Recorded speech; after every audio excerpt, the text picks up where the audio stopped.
पहला इतिहास मतलब फिर से जब मैं फिर से पढ़ रही हूँ उसका 10 जब मैं पढ़ने लगी वहां पर लिखा हुआ है 10 का 13 और 14।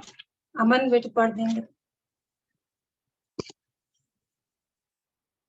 पहला इतिहास उसका 10वां अध्याय 13-14 ना।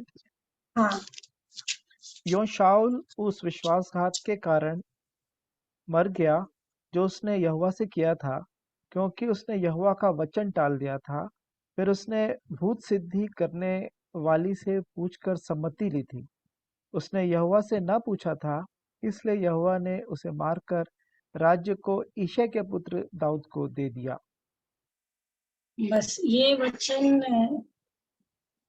मुझे मेरे जीवन को दिखाने लग गए और मैंने इसको लिख लिया कि उस विश्वासघात के कारण जो 2 पाप उसने किए, पहला शामिल 13 और 15 में, कि मनुष्यों का भय उसके अंदर था, इधर उधर जा रहे हैं मनुष्य।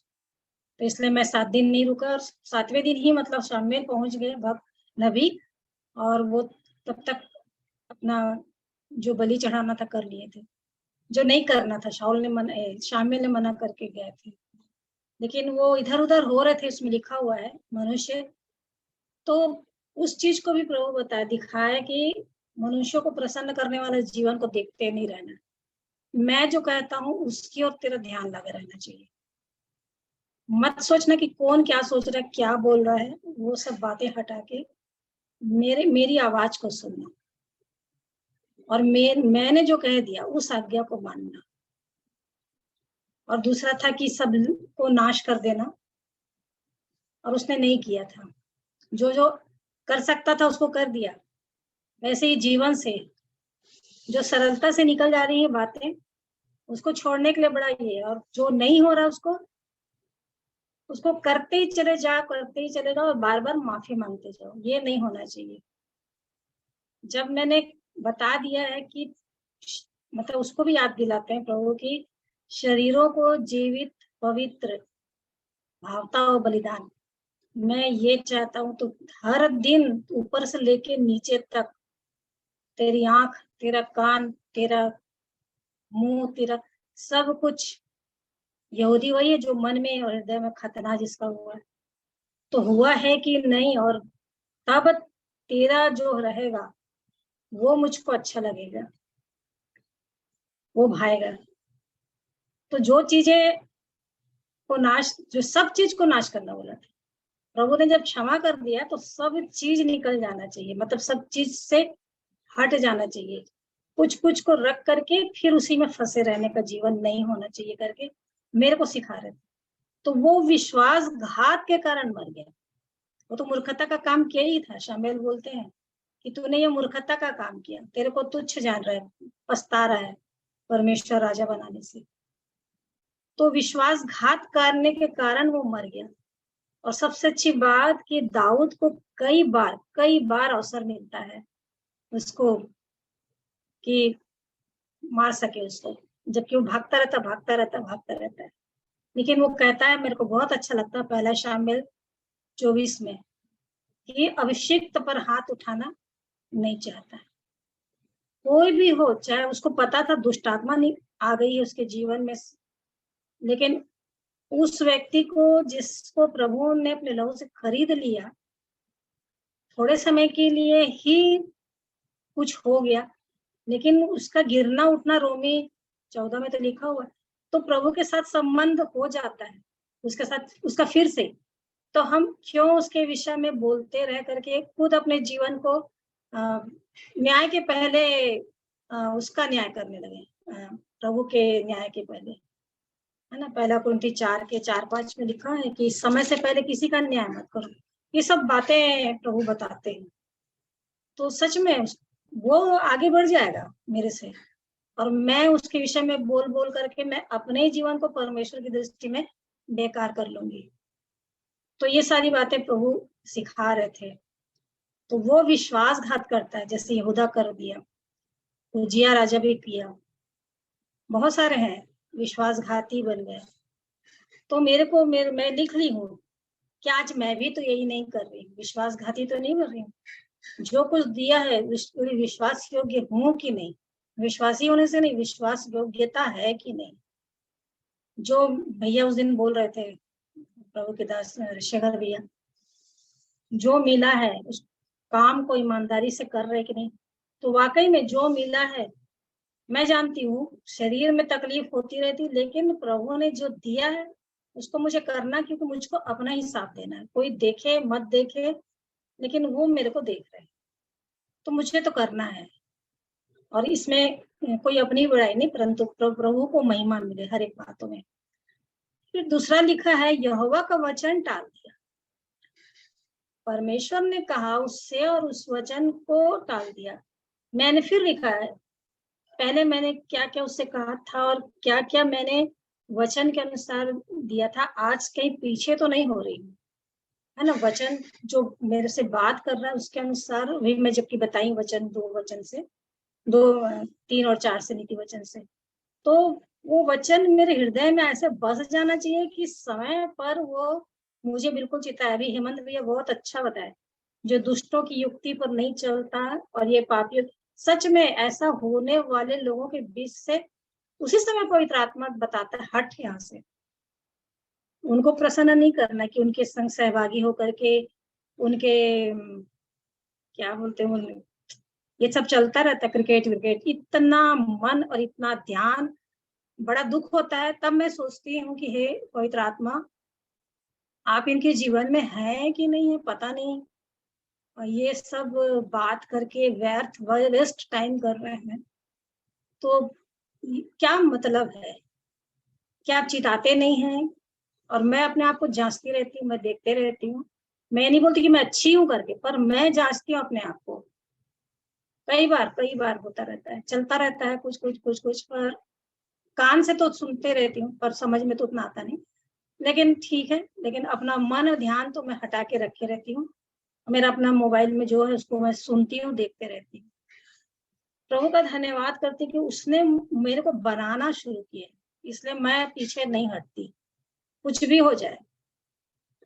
शरीर में दुख उठा के, जैसे पौलुस की इच्छा थी ना, मैं मसीह को ही प्राप्त करूं। मैं इंग्लिश में देखी तो लिखा है विन द क्राइस्ट, मतलब मैं जीत लूं मसीह को प्राप्त करूं। फिलिपियों में बोलते ना, सब कुछ कूड़ा करकट सब ये सब कुछ में वो बहुत माहिर था, लेकिन इन सब से हट के केवल मेरी भी ये इच्छा है, स्वर्ग जाना है, ये लालच नहीं।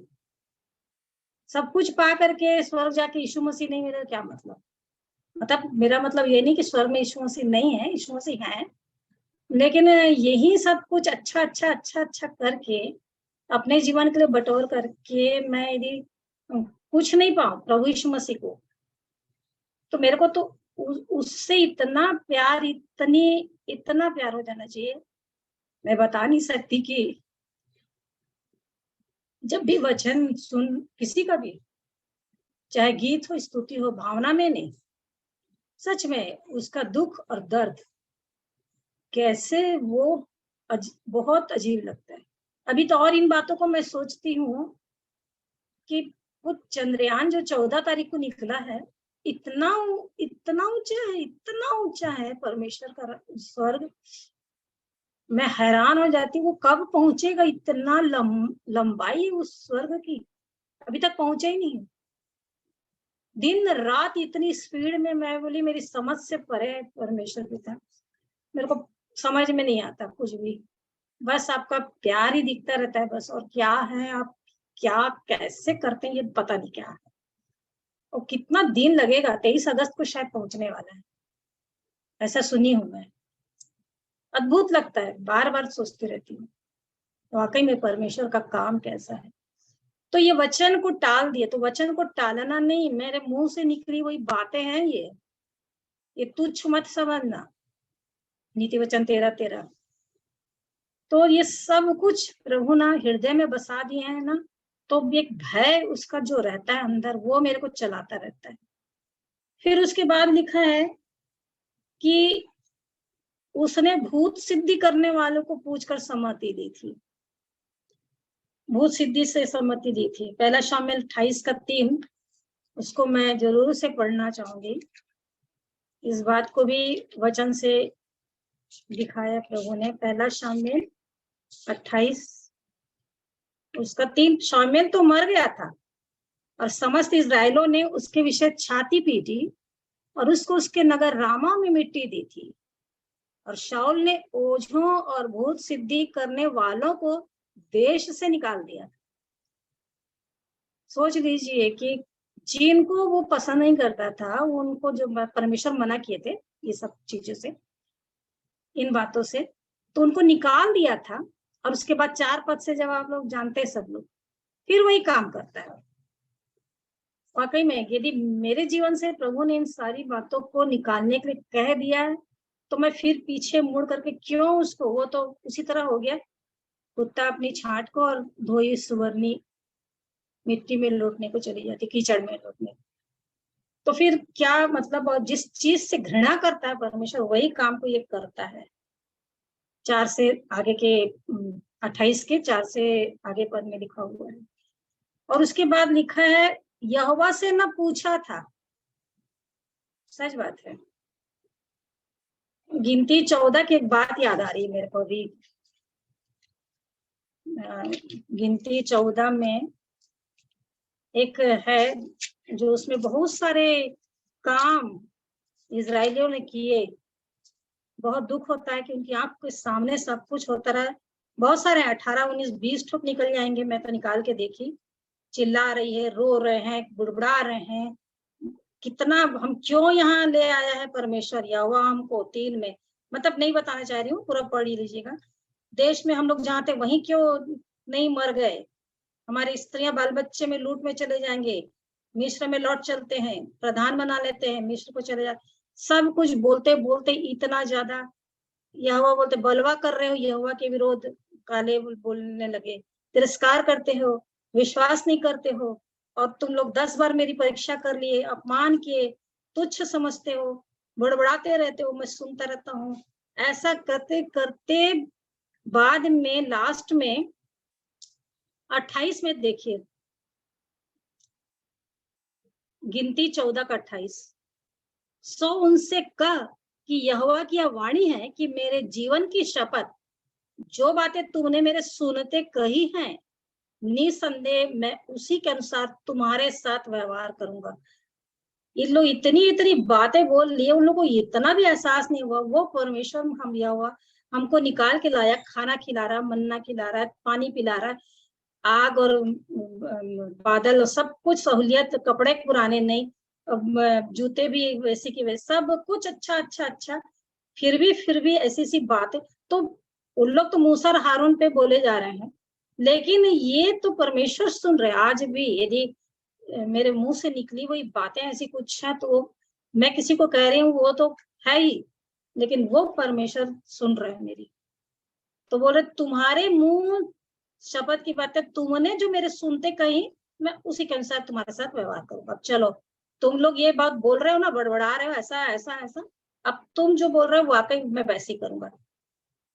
और वाकई में वो 32 में बोलता है, तुम लोगों की लोथें इसी जंगल में पड़ी रहेंगी और तुम्हारे बाल बच्चे चले जाएंगे आगे। फिर उसके बाद वो परमेश्वर उनके साथ नहीं रहते हैं, और उसके बाद इनको दिमाग में आता है कि अरे हम लोग तो बहुत बड़ा ये करने, क्या बोलते, पाप कर दिए।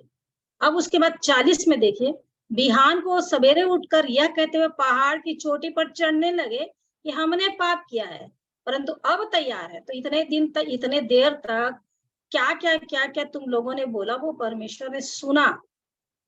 सब कुछ जानकर, सब कुछ जानकर, नहीं जानते तो अलग बात थी, लेकिन जानकर बहुत अच्छे सरलता से प्रार्थना करते, जाने अनजाने सब कुछ जानते हुए भी करते रहते हैं, पवित्र आत्मा को शोकित कर करके।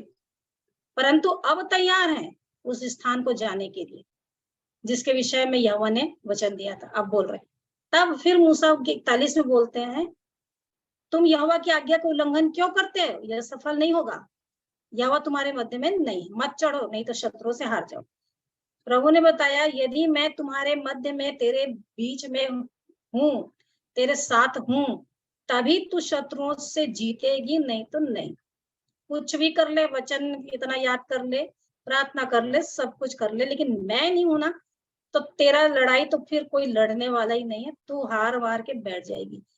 तो मेरा कहना मान, मेरी ये वचन को, आज्ञा को ना टाल, मेरा सुनते जा, मेरे अनुसार करते जा, तभी तेरे मध्य में रहूंगा। कुछ भी होता रहे, जो जो बातें इजरायली लोग किए पैरा कुरिन्थी 10 में, वो सब मत करना, मत करना। दृष्टांत आप चेतावनी है, तू सुधर जा। प्रभु का धन्यवाद हो इन वचनों के लिए। क्या वो तुम्हारे बीच में नहीं है, मत चढ़ो बोलता है, लेकिन वो लोग जिद में जाते हैं, परंतु कोई फायदा नहीं होता है।